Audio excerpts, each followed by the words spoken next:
আমাদের গর্বের বিষয়। একটা সময় ছিল ভারতীয় ফুটবল টিমে 11 জন 12 জন ইন্ডিয়ান প্লেয়ার, ইন্ডিয়ান টিমে বাঙালি ফুটবলার থাকতো। আর এখন এগিয়ে বাংলা বললেও ভারতীয় ফুটবল টিমে 1 থেকে 2 জন বাঙালিকে খুঁজে পাওয়া যায় না।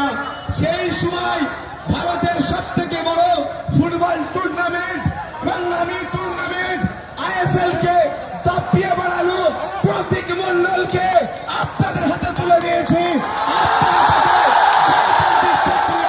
নির্বাচন করে আইনসভার মধ্যে পাঠাবেন।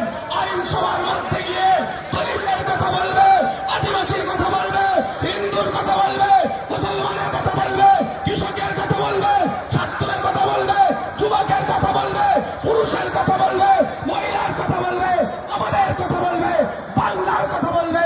বাংলাকে এগিয়ে নিয়ে যাওয়ার জন্য আপনাদের হাতে আমরা প্রার্থী আমরা তুলে দিয়েছি। শুধু সময়ের অপেক্ষা, সময়ের অপেক্ষা। নির্বাচন সুষ্ঠুভাবে করাবো।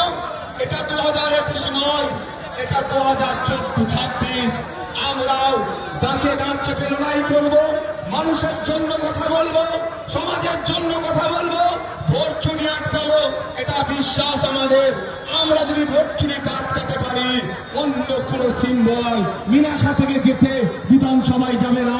যেমন ভাঙড় থেকে আবার পুনরায় খাম চিহ্ন বিধানসভাতে যাচ্ছে, ক্যানিং পূর্ব থেকে খাম সিম্বল যাচ্ছে, ক্যানিং পশ্চিম থেকে খাম সিম্বল যাচ্ছে, সাথে সাথে মিনাখা বাসন্তী থেকেও খাম সিম্বল বিধানসভার মধ্যে যাচ্ছে। আপনাদের কাজ কি হবে? আপনাদের কাজ এতটুকুই থাকবে, মাথা ঠান্ডা রাখা, কোনো ভুল কাজে জড়িয়ে না পড়া এবং কোন অপশক্তির কাছে তাদের চক্রান্তের শিকার না হওয়া। বন্ধুগণ, বলার বক্তব্য আছে, ছিল, থাকবে, কিন্তু আপনাদের এতটুকু কথা বলতে পারি। আমার 5 বছর বিধায়ক হয়েছে আমি। আপনারা একটু আগে গেলেই ভাঙড় বিধানসভা পড়বে, একবার সেখানে কানটা পেতে দেখুন।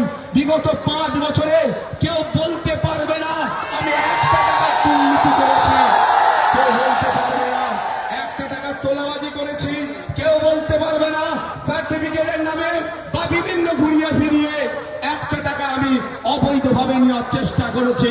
আমি বরঞ্চ 5 বছরে ভাঙড় নয়, রাজ্যে দৃষ্টান্ত তৈরি করেছি, যে দৃষ্টান্ত আছে মিনাখার মানুষও গ্রহণ করছে, যে উদাহরণ ভাঙড়ের উদাহরণ মিনাখার মানুষও গ্রহণ করছে।